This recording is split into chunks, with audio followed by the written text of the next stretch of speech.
ஓம் சாய்ராம். அத்தியாயம் 39-50. பாபாவின் சமஸ்கிருத ஞானம். கீதையின் ஒரு ஸ்லோகத்துக்கு பாபாவின் பொருள் விளக்கம். சமாதி மந்திர் கட்டுதல். இந்த அத்தியாயம் பகவத்கீதையின் ஒரு செய்யுளுக்கு பாபாவின் விளக்கத்தை அளிக்கிறது. பாபாவுக்கு வடமொழி தெரியாது என்றும் பொருள் விளக்கம் நானா சாஹேப் சாந்தோர்கனுடையது என்றும் சிலர் ஆட்சேபித்ததால் ஹேமத் பந்த் அந்த ஆட்சேபத்தை மறுத்து வாதாடி வேறொரு அத்தியாயம் எழுதினார். 50ஆம் அத்தியாயமும் இதே உட்கிடக்கை பொருளை விவரிப்பதால் அதுவும் இந்த அத்தியாயத்துடன் இணைக்கப்பட்டுள்ளது. முன்னுரை.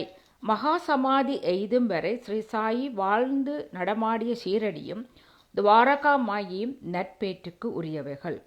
யாருக்காக அவர் அத்தனை தூரம் வந்தாரோ, எவருடைய நன்றிக்கடனுக்கு தம்மை உரியவராக்கி கொண்டாரோ, அத்தகைய ஷீரடி மக்கள் ஆசீர்வதிக்கப்பட்டவர்கள். முதலில் ஷீரடி ஒரு குக்கிராமந்தான். ஆனால் அவர் தம் தொடர்பின் காரணமாக பெரும் முக்கியத்துவத்தை எய்திட்டு ஒரு தீர்த்தமாகவும் புனித பயணத்திற்குரிய ஒரு புண்ணிய சேஸ்திரமாகவும் ஆனது. ஷீரடியின் பெண் மணிகளும் அதே அளவு ஆசீர்வதிக்கப்பட்டவர்கள். அவர் பால் அவர்கள் கொண்டிருந்த முழு மனதான சிதையாத நம்பிக்கையும் நட்பேற்றுக்குரியது. அவர்கள் குளிக்கும் போதும், சோளத்தை அரைக்கும் போதும், பொடி செய்யும் போதும், மற்ற இல்லற தர்மங்களை செய்யும் போதும் பாபாவின் புகழை பாடினார்கள். அவர்களின் அன்பு நட்பேற்றுக்கு உரியது. ஏனெனில் கேட்போரின் பாடுவோரின் மனங்களில் கொந்தளிப்பை அகற்றி சாந்தப்படுத்தியது. இனிமையான பாடல்களை அவர்கள் பாடினார்கள். பாபாவின் பொருள் விளக்கம். பாபாவுக்கு வடமொழி தெரியும் என்பதை ஒருவரும் நம்பவில்லை. ஒரு நாள் நானா சாஹேப் சாந்தோருக்கு கீதையின் ஒரு செய்யுளுக்கு சிறந்த பொருள் விளக்கம் அளித்து அனைவரையும் அதிசயத்தில் ஆழ்த்தினார். இதை பற்றிய சுருக்கமான விவரம் வி தேவ் என்னும் ஓய்வு பெற்ற மம்மல்தாரால் எழுதப்பட்டு சாயி லீலா சஞ்சிகையில் மராத்தியில் பதிப்பிக்கப்பட்டது. சகோதரர் வி நரசிம்மசாமி எழுதிய இரு நூல்களான சாயிபாபாவின் சாசனாமிருத் திருமொழிகள் ஆகியவற்றில் இதை பற்றிய சிறு தகவல் வருகின்றது. தேவ் 27/9/1936 தேதியுள்ள தமது ஆங்கில வாக்குமூலத்தில் இதை பற்றி குறிப்பிட்டிருக்கிறார். இது மேற்குறித்தி சுவாமி எழுதிய பக்தர்களின் அனுபவங்கள். இப்பொருள் குறித்து நானா சாஹிப்பிடமிருந்தே வி தேவ் நேரடி தகவல் பெற்றார் ஆதலால் அவருடைய கூற்றையே கீழே அளிக்கிறோம். நானா சாஹேப் சாந்தோர்கர் வேதாந்தத்தில் ஒரு சிறந்த மாணவர். அவர் கீதையை விளக்கங்களுடன் பயின்றிருக்கிறார். அவைகள் எல்லாவற்றையும் பற்றி தாம் மிகவும் கற்று சிறந்த அறிவாளி என கர்வமடைந்தார். இவைகளை பற்றியோ வடமொழியை பற்றியோ பாபாவுக்கு ஒன்றுமே தெரியாது என்று கற்பனை செய்து கொண்டார். எனவே ஒரு நாள் பாபா குட்டை அம்பலப்படுத்தினார். இந்நாட்கள் பாபாவிடம் கூட்டம் திரளத் தொடங்குவதற்கு முன்பாகும். அப்போது அத்தகைய அடியவர்களிடம் பாபா தனியாக உரையாடல் நிகழ்த்துவதில் உண்டு. நானா அவர் அருகில் பாபாவின் கால்களை பிடித்துவிட்டு கொண்டு எதையோ முணுமுணுத்து கொண்டிருந்தார். பாபா: நானா, உனக்குள்ளேயே என்ன முணுமுணுத்து கொண்டிருக்கிறாய்? நானா: வடமொழியில் இருந்து ஒரு ஸ்லோகத்தை நான் ஒப்புவித்து கொண்டிருக்கிறேன். என்ன ஸ்லோகம்? பகவத்கீதையிலிருந்து. அதை பலமாக கூறு. பின்னர் பகவத்கீதை அத்தியாயம் 4 34வது ஸ்லோகத்தை பின்வருமாறு ஒப்புவித்தார். தத் வித்தி பிரணிபாதேன பரிப்ரஷ்னேன சேவையா உபதேசந்தி தே ஞானம் ஞானிஸ்தவ தர்ஷினக. நானா, அது உனக்கு புரிகிறதா? ஆம். அப்படியானால் என்னிடம் அதை விளக்கி கூறு. சாஷ்டாங்கமாக நமஸ்கரித்தும் குருவிடம் கேட்டும் பணிவிடை செய்தும் இந்த ஞானம் என்பது என்ன என்பதை அறிவாயாக.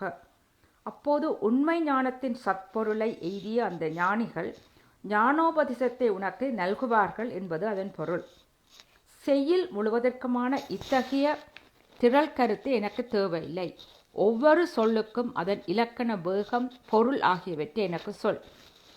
நானா அதை பதம் பதமாக விவரித்தார். வெறுமனமே சாஷ்டாங்கமாக நமஸ்காரம் செய்தால் மட்டும் போதுமா? பிரணிபாத என்ற சொல்லுக்கு சாஷ்டாங்க நமஸ்காரம் என்னும் பொருள் தவிர வேறு எப்பொருளும் எனக்கு தெரியாது. பரிப்பிரசன்னா என்றால் என்ன? கேள்வி கேட்டல். பிரசன்னா என்றால் என்ன பொருள்? அதுவே. பரிப்பிரசன்னாவைப் போலவே பிரசன்னாவும் அதே பொருளை உணர்த்தினால் வியாசர் ஏன் பரி என்னும் அடமொழியை முன்னால் சேர்த்தார்? வியாசர் பைத்தியமாக இருந்தாரா? பரிப்பிரசன்னாவுக்கு அது தவிர வேறெந்த பொருளும் எனக்கு தெரியாது. சேவா அது எத்தகைய சேவையை குறிக்கிறது? நாங்கள் எப்பொழுதும் செய்து கொண்டிருக்கும் அதேதான். அத்தகைய சேவை செய்தால் போதுமா? சேவை என்ற சொல் அதைத் தவிர வேறு எதை குறிக்கிறது என்று எனக்கு தெரியாது. அடுத்த வாக்கியத்தில் உபதேஷ்யந்தி தே ஞானம் என்பதில் ஞானம் என்ற சொல்லுக்கு வேறெந்த சொல்லையாவது போட்டு அதை அங்கனம் படிக்க முடியுமா? ஆம். என்ன சொல்? அஞ்ஞானம். இந்த சொல்லுக்கு போட்டு செய்யுளிலிருந்து ஏதாவது பொருள் உணரப்படுகிறதா? சங்கர பாஷ்யம் அத்தகைய பொருள் தரும் அமைப்பு எதையும் தரவில்லை. பாபா அவர் தராததை பற்றி லட்சியம் செய்யாதே. அஞ்ஞானம் என்ற சொல் இன்னும் சிறந்த பொருளை உணர்த்தும் என்றால் அதை உபயோகிப்பதற்கு தடை ஏதும் உண்டா?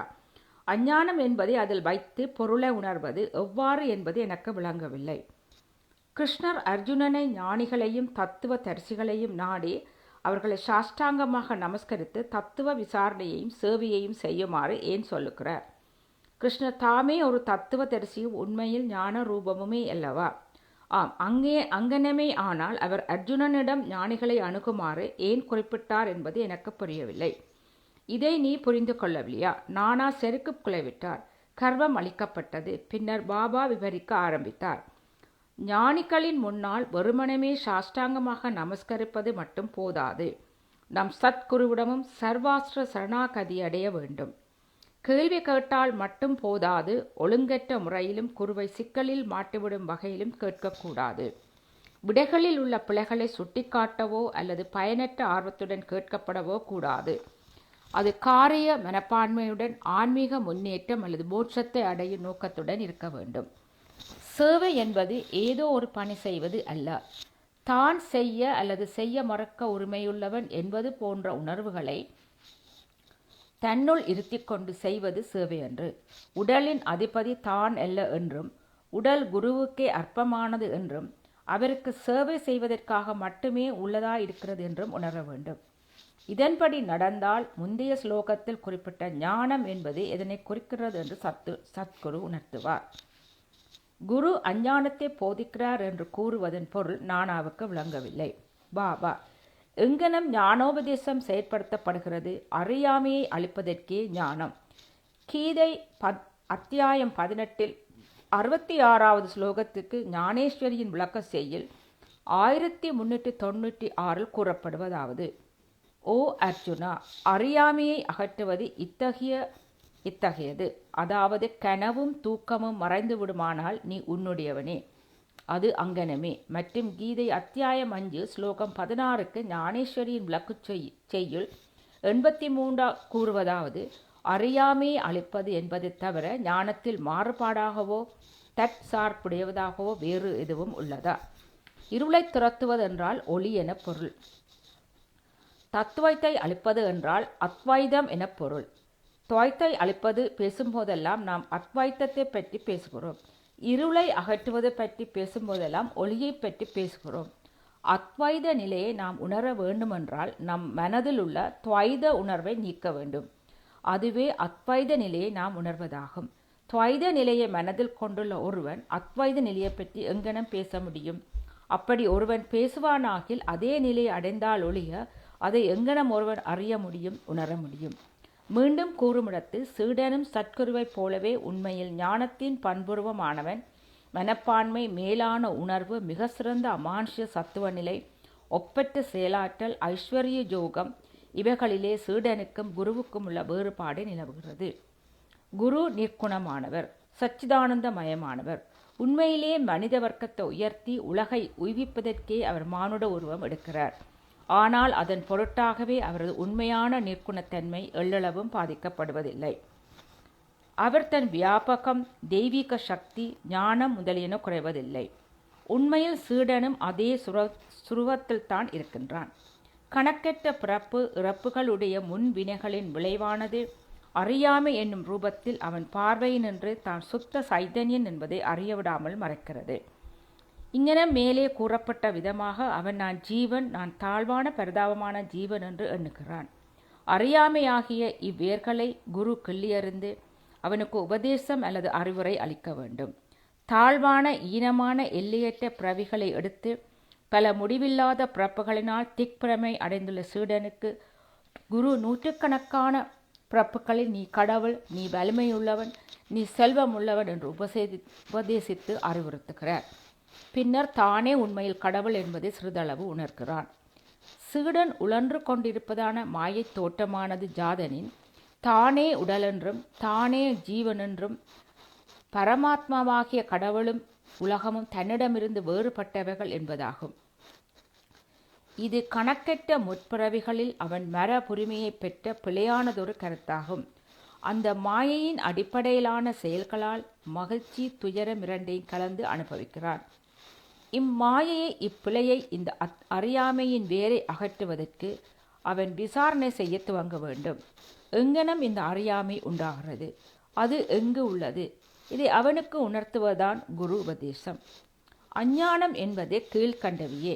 நான் ஒரு ஜீவன், உடம்பே ஆத்மா, கடவுள் உலகம் ஜீவன் இவை எல்லாம் வேறானவை.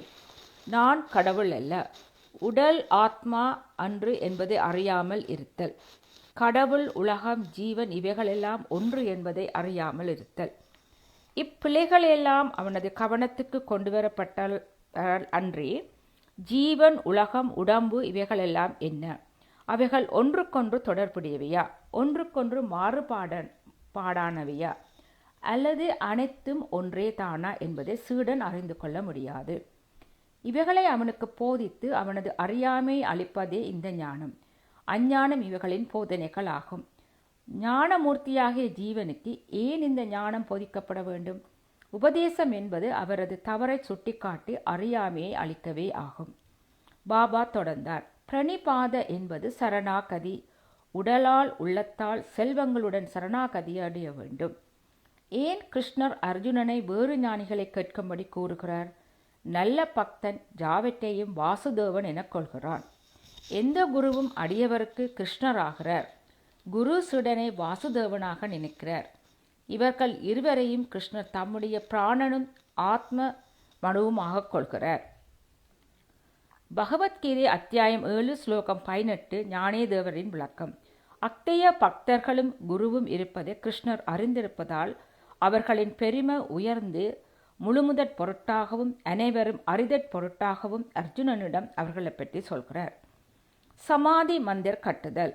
தாம் நிறைவேற்றி முடித்தற் பொருட்டாக ஆர்வம் கொண்ட விஷயங்கள் குறித்து பாபா பேசியதோ எவ்விதமான வெற்று ஆர்ப்பரிப்பு செய்ததோ கிடையாது. ஆனால் நிதானமாக நிச்சயமான பலன்கள் கிட்டுமாறு சூழ்நிலைகளையும் சுற்றுப்புறங்களையும் அவர் அவ்வளவு திறமையாக அமைத்தது குறித்து மக்கள் ஆச்சரியப்பட்டனர். இக்கருத்திற்கேற்ப நிகழ்ச்சி சமாதி மந்திரின் கட்டிட வேலையாகும். நாக்பூரைச் சேர்ந்த புகழ்பெற்ற கோடீஸ்வரரான ஸ்ரீமான் பாபு சாஹேப் பூட்டி தனது குடும்பத்துடன் ஷீரடியில் வசித்து வந்தார். அங்கு தனக்கு சொந்தமான கட்டிடம் ஒன்று வேண்டும் என்று அவர் மனதில் எண்ணம் ஒன்று எழுந்தது. இது சில நாட்களுக்கு பிறகு தீக்ஷிக் வாதாவில் தூங்கிக் கொண்டிருக்கும் போது அவர் ஒரு காட்சி கண்டார். பாபா அவர் கனவில் தோன்றி அவருக்கு சொந்தமான வாதா ஒன்றை கோவிலுடன் கட்டும்படி பணிந்தார். அங்கு தூங்கிக் கொண்டிருந்த ஷாமாவுக்கும் அதே மாதிரி காட்சி தோன்றியது. பாபு சாஹேப் கண்விழித்த போது ஷாமா அழுது கொண்டிருப்பதை பார்த்தார். ஏன் என்று அவரை கேட்டார். அவர் பாபா தம் கனவில் தமதருகில் நெருங்கி வந்து வாதாவை கோவிலுடன் கட்டுக, நான் உங்களுடைய ஆசையை பூர்த்தி செய்வேன் என தெளிவாக ஆணையிட்டார். பாபாவின் இனிமையும் அன்பும் பொருந்திய மொழிகளை கேட்டு நான் உணர்ச்சி வசப்பட்டேன். என் தொண்டை அடைத்தது, எனது கண்களில் நீர் பொங்கி வழிந்தது, நான் அழத் தொடங்கி விட்டேன் என்றார். பாபு சாஹேப் இருவரது கனவும் ஒத்திரும்பதைக் கண்டு ஆச்சரியப்பட்டார். பணமும் வசதியும் பொருந்திய அவர் அங்கு ஒரு வாதா கட்ட தீர்மானித்தார். மாதவ் ராவுடன் கூடி ஒரு திட்டம் தீட்டினார். காக்கா சாஹேப் தீக்ஷித்தும் அதை ஆமோதித்தார். பாபாவின் முன்னர் அது சமர்ப்பிக்கப்பட்ட போது அவரும் அதை உடனே அங்கீகரித்தார். பின்னர் கட்டிட வேலை முறைப்படி ஆரம்பமானது. ஷாமாவின் மேற்பார்வையில் கீழ்த்தளம், உக்ரான அறை, கிணறு முதலியன பூர்த்தியாயின. லெண்டிக்கு போகும்போதும் வரும்போதும் பாபாவும் சில முன்னேற்றங்களுக்கு யோசனை தெரிவித்தார். தொடர்ந்து மேற்படி வேலைகள் பாபு சாஹேப் ஜோகியிடம் ஒப்படைக்கப்பட்டது. அது நிறைவேறிக் கொண்டிருக்கும் போது திறந்த முற்றம் அல்லது மேடை இருக்க வேண்டும் என்றும் நடுவில் ஸ்ரீ முரளிதரன் உருவம் பிரதிஷ்டை செய்யப்பட வேண்டும் என்றும் பாபு சாஹேப் பூட்டிக்கு எண்ணம் உதித்தது. இவ்விஷயத்தை பாபாவிடம் சொல்லி பாபாவுடைய சம்மதத்தை பெறுவதற்கு அவர் ஷாமாவை கேட்டுக்கொண்டார். பாபா வாதாவை கடந்து சென்று கொண்டிருக்கும் போது ஷாமா இதை பற்றி அவரிடம் கேட்டார். ஷாமா கூறியதை கேட்டு பாபா சம்மதித்து கோவிலின் வேலை முடிந்தது நான் அங்கு தங்குவேன் என்றார். பின்னர் வாதாவை உற்று பார்த்து மேலும் தொடர்ந்தார். வாதா பூர்த்தியானதும் நாமே அதை உபயோகித்து கொள்ளலாம். நாம் அங்கு வாழ்வோம், நடப்போம், விளையாடுவோம், ஒருவர் கட்டி அணைத்து மிகவும் மகிழ்ச்சியாக இருப்போம். பின்னர் ஷாமா பாபாவுடன் வாதாவின் மத்திய மண்டபத்துக்கு அஸ்திவாரம் போட இது மங்கள வேலையா என்று கேட்டபோது பாபா சரியென கூறினார். பாபா ஒரு தேங்காயை உடைத்து வேலையை ஆரம்பித்தார். உரிய சமயத்தில் வேலை முடிவடைந்து முரளிதரன் சிலை ஒன்றுக்கும் ஆர்டர் கொடுக்கப்பட்டது. ஆனால் அது தயாராகும் முன்னே ஒரு புதிய நிகழ்ச்சி நேரலாயிற்று. பாபா மிகவும் கடுமையாக நோயிட்டு இயற்கை ஏதும் தருணத்தில் இருந்தார். பாபா இயற்கை ஏதினால் தமது வாதா பாபாவின் திருவடிகளால் புனிதப்பட இயலாது போகும் என்று அவரது பணம் முழுவதும் வீணாக்கப்பட்டது என்றும் பூட்டி நினைத்து மிகவும் வருத்தமும் மனச்சோர்வும் அடைந்தார். இயற்கை எய்துவதற்கு சிறிது தருணத்துக்கு முன் என்னை வாதாவில் வையுங்கள் என்று பாபாவின் மொழிகள் பாபு சாஹேப்பை மட்டுமல்ல எல்லோரையும் தேற்றின.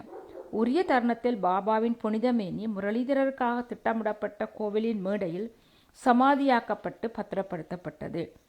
பாபா தாமே முரளிதரர் ஆனார். வாதாவும் சாயிபாபின் சமாதி மந்திர் ஆனது. அவரின் அற்புதமான வாழ்வு ஆழங்காண இயலாதது. பாபா சாஹேப் பூட்டி ஆசீர்வதிக்கப்பட்டவர், அதிர்ஷ்டம் உள்ளவர். அவருடைய வாதாவில் பாபாவின் புனிதமான தூய உடம்பு சயனித்து இருக்கிறது. ஸ்ரீ சாயி பணிக அனைவருக்கும் சாந்தி நிலவட்டும். ஓம் சாய்ராம்.